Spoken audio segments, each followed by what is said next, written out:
I sell my art on Shopify, and here's a big mistake I made so you don't make it yourself. I wanted to sell printable versions. Your other shift duties. We'll begin with your second shift duty, greeting and serving guests.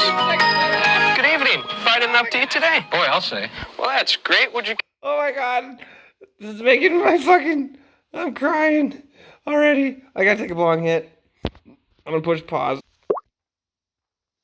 First hammer beef? A little both, I think. All right. Making friendly conversations like this is a big part of greeting and Oh serving my guests. Oh At my other god. buffet-style restaurants, guests often feel I had to dress just like him, except I didn't have to wear this stupid hat. I had that. His handkerchief was my... This is... Handkerchief. This is a Waterboy Reacts. My first job ever in the 1990s was at a steakhouse. It was fancier than this. As you can imagine, I had to fill up everybody's coffee and water. If they took one sip, I had to fill that fucking cup up. I don't care. I'd get in trouble. If you didn't let me fill your cup up, I'd be getting in trouble. they're on Watch their this own. soul-crushing shit. Once they've paid for the meal, Look at the pain no on one his pays face. much attention to them. It hurts. At Old Country Buffet, Look at the pain. we work hard to make sure our guests never feel that way.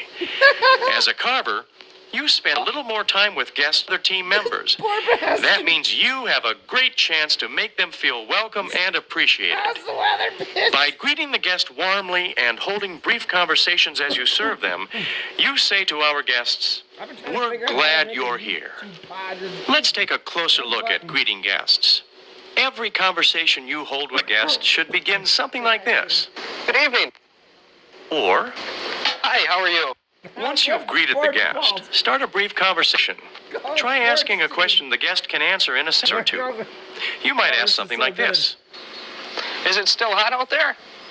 or this, Did you catch a game last night? or this. Have you tried the lasagna? It's my favorite. Don't forget to hold quick conversations with our younger guests, too. Children often play a big part in deciding which restaurant their parents visit. We want them to feel welcome and special here, too. So start conversations with children by saying something like this, What grade are you in at school? or this, Have you decided what dessert you're going to have? Look at him. or this. Do you like hot fudge sundaes? Once you've held a brief conversation, it's time to move on to the second half of this shift duty, serving the guests. Begin by asking, Got to the gas. Would you care for some hammer beef? Ham, please. once guests have chosen what meat they want, you'll carve a slice of it. Give her the meat. Exactly what size of slice you will serve will be a judgment call on your part, unless the guest makes a Give special baby request. half a fucking slab of meat. We don't limit the cook can have. We do, however, manage it to reduce waste.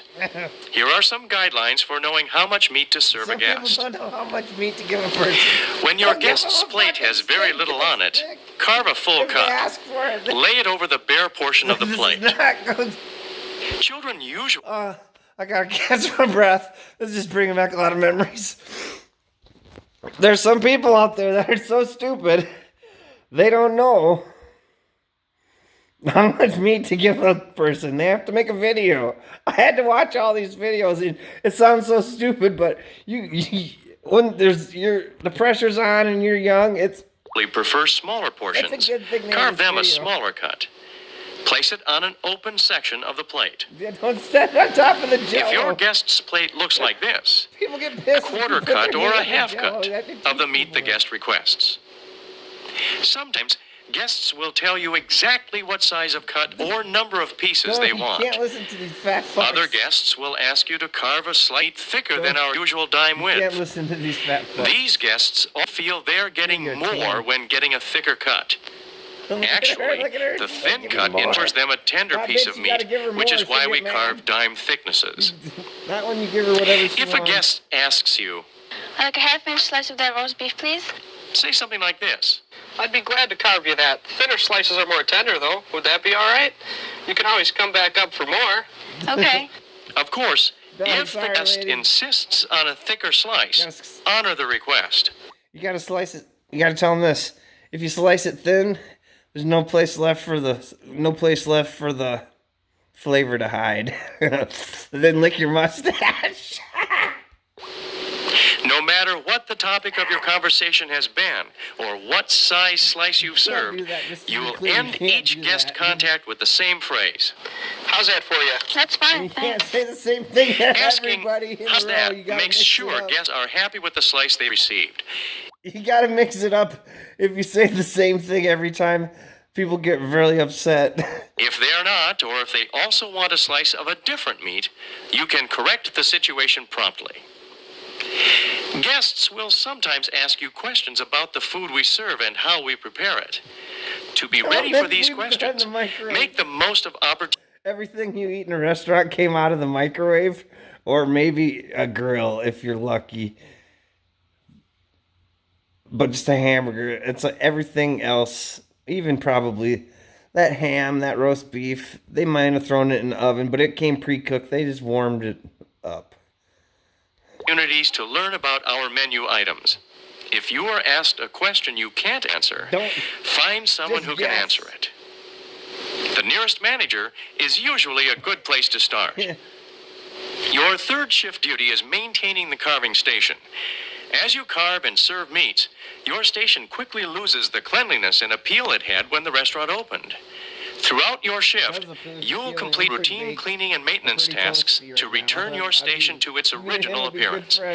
Here are some of the tasks you will complete. Wipe grease from the carving board with a paper towel. Grease and meat scraps spoil the appearance of your You can wring that out right on my mashed potatoes. station. Wipe them away frequently. Discard the used paper towels in the wastebasket immediately. Keep the wastebasket in a spot that is.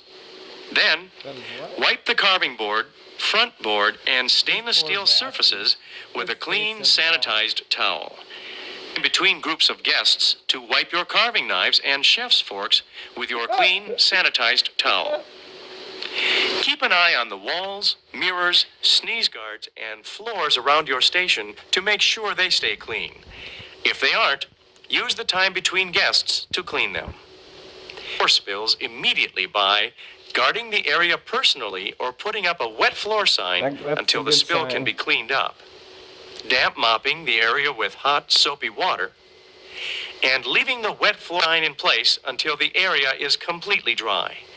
Be sure to wash your hands after performing every cleaning task. Rinse out your towels frequently in sanitizing solution. Towels that aren't sanitized frequently not only are unappetizing to look at, but they also Sanitizer leave water. streaks Just on the stainless steel. sanitizer water. Look at him. Maintaining the carving station It's includes like that'll maintaining work. carving knives. To keep your knives sharp and ready to carve, you use a grooved steel rod called, appropriately, That's what. the steel I'll be doesn't lucky actually sharpen to the get knife. that job. It hones it Again, by with my aligning record- with my microscopic record. burrs Look on at the that edge of the pain in blade. his face. Now imagine being 41. After cutting about 10 to Cutting meat. 15 slices of meat, you will notice that your knife isn't cutting as easily as it was when it was first sharpened. It's then that you use the steel Yes, knife. to restore the knife's edge. Oh, you sons of bitch. Business operations. Introducing